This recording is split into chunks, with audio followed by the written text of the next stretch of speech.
આ કાંઈ રમકડા નથી કે આપણે આવું કરી શકીએ.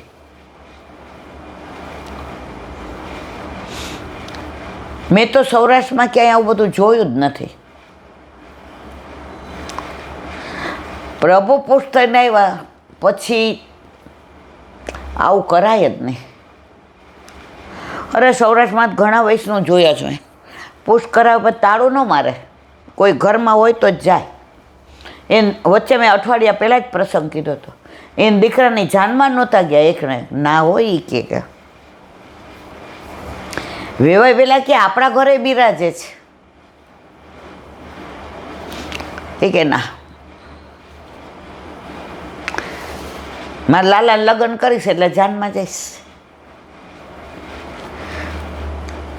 તો પુષ્ટ કરાવીને મારા વાલા આ ખાસ ધ્યાન રખાય. ઠાકોરજીને ઘરમાં પૂરીને ક્યારેય તમારા 6 મહિનાના 1.5 મહિનાના દીકરાને પૂરીને જવાય તો ઠાકોરજીને પૂરીને જવાય. તમે પૂરીને જાઓ છો ઇટ મીન્સ તમે એને મૂર્તિ માનો છો.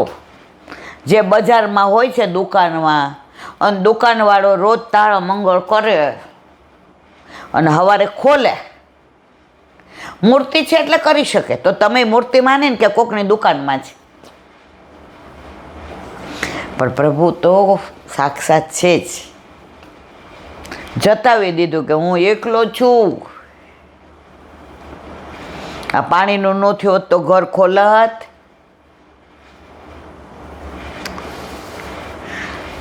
તો આ બધા પ્રસંગો બને ને ત્યારે આના પરથી આપણે એ જ શીખવાનું.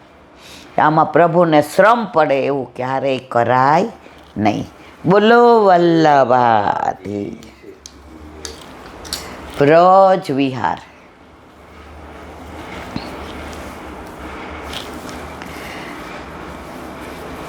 આપણા બધામાં વ્રજની વાતો બહુ આવી જાય. નવનીત પ્રિય શાસ્ત્રીને ભગવત સ્મરણ.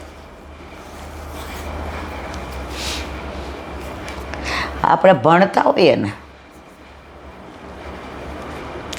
પછી સાયન્સમાં હોય ને એટલે પેલું થિયરી હોય ને પ્રેક્ટિકલ હોય. પછી પ્રેક્ટિકલ કરીએ ને એટલે પછી આપણે જ્યારે એક્ઝામ આવે એટલે એમ કે ચાલો રિવિઝન કરવા થિયરીનું. આને એમ કે ફરી કરીએ એટલે આપણને તો વ્રજમાં જવાનું મન વારંવાર એટલે થાય છે. આવ્યા છીએ ત્યાંથી જવાનું ઈચ્છે ત્યાં.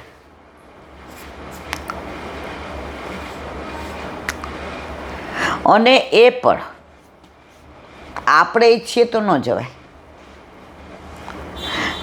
ઘણાય કે ત્યાં મને ગંદકી લાગી ને ત્યાં ઓલાએ આમ કર્યું ને આમ. જો તમે ત્યાં પ્રભુને શોધવા જાઓ છો, આપણે વ્રજના દોષ જોવા નથી જતા. આપણા પ્રભુ આજની તારીખમાં પણ ત્યાં છે.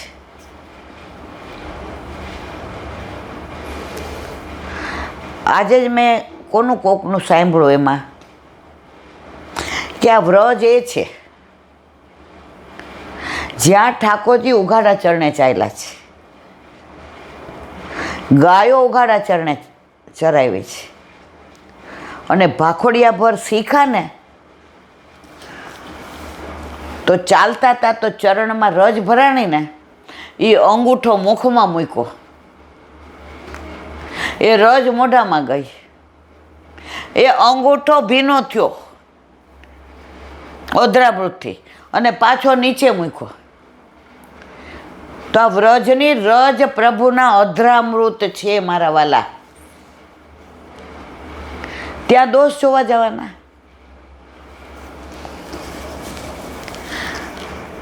તો કાલે આપણે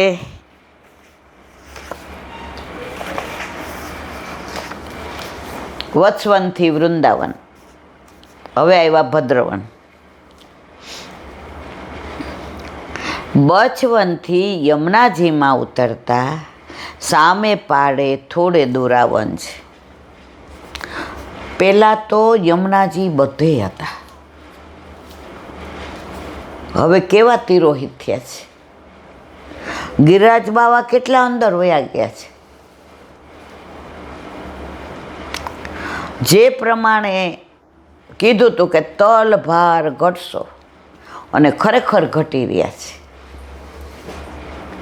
વ્રજમાં જઈએ તો 3 વસ્તુ સારસ્વત કલ્પની આજે પણ છે: ગિરિરાજ બાવા, યમુનાજી અને વ્રજરજ. એના માટે તો જઈએ છીએ. દોષ જોવે એ ઘણાય જોવે, આપણને તો એ જ ગિરિરાજ બાવા જે ઠાકોરજીએ 7 દિવસ સુધી ધારણ કર્યા, એ જ યમુનાજી જ્યાં રાસ કર્યો, જ્યાં ગાયો ચરાવી, જ્યાં પનિહારી લીલા કરી, બેડલા ચડાવ્યા, જ્યાં નૌકા વિહાર લીલા કરી, જ્યાં ગોપીઓ છાક લઈને આવતી, છાક, આ બધું આજે પણ છે જ. અને એટલે આપણને વારંવાર જવાનું મન થાય છે. આપણે સાંકડી ખોર ગયા, કીર્તન ગાયા, જરાય ફેર લાગ્યો સારસ્વત કલ્પમાં અત્યારમાં. આમ એ જ બધું, એ મોર કેવા કળા કરતા હતા, માકડા આજુબાજુ ફરતા હતા. વ્રજવાસીઓ પગમાંથી ચંપલ હાથમાં લઈને જતા હતા, જોયા હતા ને તમે? અને એવા રાજી થાય. આપણે પાછું પૂછ્યું કે આ બાજુ, એ કે યહાં સે અમારે ગાંવ જાયેંગે. એવી જ રીતે તમે જો ને જતીપુરા, તો તમે ઉપર જાઓ ને તો આ બાજુ ઉતરવાને બદલે પેલી બાજુ ઉતરો ને તો આન્યોર છે. આ દહીં દૂધના કટોરા. વર્ષો પહેલાં અમે નાના હતા ને, અમને ખબર નહોતી પડતી, એટલે આજ્ઞા લઈને, એટલે આપણે તો પહેલેથી જ હાવ અલડ. મેં કીધું અહીંથી જ ઉતરવું એવું થોડું, હાલો અહીંથી ઉતરી. થોડીક આમ ગઈ ને તો આન્યો દેખાવા માંડ્યું. એટલે મને લાગે અમારી ભેગા કોણ હતા, બનતા સુધી વર્ષા ભાભી જતા. મને કે એ ઇન્દુ, મેં તું કા એમ ન જવાય બટા,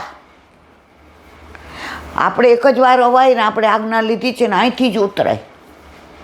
મેં તો મને જોયા બધ, તું દરેકમાં આવું ગાંડપણ કરે, ના ચાલે. આ મને એટલી હતપત થાય કે હું જોઈ લઉં. તો પાછળ જ આન્યર છે. વ્રજવાસીઓને બધી છૂટ, એ એનો સાવરો છે. કારણ કે વલ્લભ વ્રજવાસી મેરે જીવન પ્રાણ, વાકો કદી ન વિસારું મોહે નંદ બાવા ક્યાં. એ એને ગાળો દે તોય મીઠી લાગે. ઓલા મુખારવિંદ પર વર્ષો પહેલાં ઓલા આમ ઘસતા હતા ને, આમ કરાય, એ આ અમારા છે, આમાં જે કરવું એ કરીએ. પછી મને એક ઉંમરવાળા બેઠા હતા ને બા વ્રજવાસી, મને કે સાંભળ, એની વ્રજભાષામાં, શિયાળામાં છોકરા બરાબર નાય નહીં તો મેલ ચડી જાય તો આપણે ઘસવું પડે ને. મેં કીધું હા, તો આ બધે ચિકાસે હોય તો અમારા હાલ. એ લોકો સાક્ષાત માને છે તો એનો હક છે, આપણે એવું ના કરાય. પછી વીંટી પહેરીને એક જણ દૂધ ચડાવતું હતું, હવેની મને નથી ખબર, અભિષેક કરતું હતું, આ તો ત્યારની વાત છે. તો એ બા માંડ ઊભા થયા, ત્યારે તો તમે જુઓ વાતાવરણ હતું, આ બધું નહોતું ઉપર. જઈને એનો હાથ પકડો ઓલા બેનનો, એ અંગૂઠી નિકાલ, અમારે ગિરિરાજ બાવો કો લગ જાયગી. મેં કીધું હા થોડી, ત્યારે આપણને ખબર નહોતી કે ગિરિરાજ બાવા તો ફૂલ કરતાંય વધુ કોમળ છે, માખણ કરતાંય વધુ કોમળ છે. એટલે ઓલી કે દૂધ ચડાવું એમાં શું, લઈ જા તારું દૂધ. પછી એને સમજાવ્યું એના સાસુએ કે બેટા આ આપણું નાનું 1.5 મહિનાનું છોકરું હોય, એને આપણે આમ ચડાવતા હોય અને વાગી જાય તો એની ચામડી, તો આ તો પ્રભુ તો ફૂલથી, એટલે કે હા. પછી એણે સાડી પહેરી હતી ને તો એ અંગૂઠી કાઢી અને સાડીને છેડે બાંધીને ગાંઠ મારી દીધી અને પછી એણે દૂધનો અભિષેક કર્યો. સાક્ષાત છે. વ્રજના પ્રાચીન 12 મુખ્ય વનમાં 9મું અને યમુનાજી પારના 5 વનવાનું આ બીજું વન છે. અહીં યમુનાજીમાં શ્રી કૃષ્ણ બળદેવજી સાથે જળપાન કરતા, ગાયોને પણ જળ પીવડાવતા. અહીં ગૌઘાટ, સૂરજકુંડ, મધુસૂદન કુંડ, શ્રી મધુસૂદનજી તથા હનુમાનજીના મંદિર અને ઝારખંડેશ્વર મહાદેવજી છે. આ પહેલી વાર સાંભળ્યું, ઝારખંડેશ્વર મહાદેવ. કહેવાય છે કે પ્રભુ સખાઓ સાથે અહીં છાક આરોગેલા. ગાયો જળ પીને વિશ્રામ કરતી હતી ત્યારે બગલાના રૂપમાં બકાસુર આવ્યો. ક્યાં? અહીંયા ભદ્રવનમાં, યમુનાજીમાં. ચાંચથી બાળકોને મારવા લાગ્યા. શ્રી મહાદેવજીએ ત્રિશૂળ મારીને તેની એક પાંખ કાપી નાખી. કોની? બગલાની. મહાદેવજી, ઠાકોરજીને શ્રમ પડે, મહાદેવજીથી કાંઈ સહન ન થાય. અને શંકર ભગવાન ભોળા, મહાદેવ વરદાન આપે અને ભરાઈ જાય. એટલે ઠાકોરજી કે મહાદેવ મારે તો, મહાદેવ વરદાન આપે ને ઓલા રાવણને વરદાન આપી દીધું. એ કે મને આપી દો કૈલાસ. એ કે જા લઈ જા. એ કે પાર્વતીજી સહિત લ્યો, વરદાન આપી દીધું. બોલાવવા પડ્યા ઠાકોરજીને. એ કે આ શું કરસ? એ કે કાંઈ બોલતા નહીં, વરદાન આપી દીધું છે. એ કે કૈલાસનું આપ્યું છે, આ થોડું? એ કે એના સહિત કૈલાસ ઉપર જેટલું એટલું મારું. ગે ગાંડા, આ તો છાયા છે પાર્વતીજીની. હા ચા તેમની પાસે છે અને એ લઈ જા, મૂકી દીધું. અરે ઠાકોરજીએ બધે એમને વિચક્ષણતા વાપરવી પડે. ઓલો ભસ્માસુર તપ કર્યું, મહાદેવજી તરત પ્રસન્ન, માગ માગ. એ કે જેના માથે હાથ મૂકો એ બળીને ભસ્મ થઈ જાય. મહાદેવજી કે તથાસ્તુ, લાવો તમારા માથે જ હાથ મૂકું. મહાદેવજી તો દોયડા. એ કે આ તો મહાદેવજી આગળ ના પાછળ. રસ્તામાં કે એ કાળિયા ઠાકોર, એ શ્યામ સુંદર. એ કે ના બોલાવો તોય આવું જ છું મારા વાલા, કારણ કે તમે મને બહુ વાલા છો. આવ્યા, ઓલા હાથ પકડીને કે શું થયું? એ કે મહાદેવ મને વરદાન આપ્યું પ્રભુ. એ કે શું? એ કે જેના માથે હાથ મૂકો એ બળીને ભસ્મ થાય. એ કે દોડાય, થકાય? આપણા માથે મૂક એટલે ખબર. એ કે લે, એ તું ભૂલી ગયો, મૂક. મૂકો એના માથે પોતાના, બળીને ભસ્માસુર. ઠાકોરજી ક્યાંય લડા ઝઘડા વિના, શસ્ત્રનો ઉપયોગ કર્યા વિના, હસતા હસતા બધી લીલાઓ એવી કરે, ઉદ્ધારય થાય અને શસ્ત્રનો ઉપયોગ. આ મારો શ્યામ સુંદર, આ મારો કાનુડો.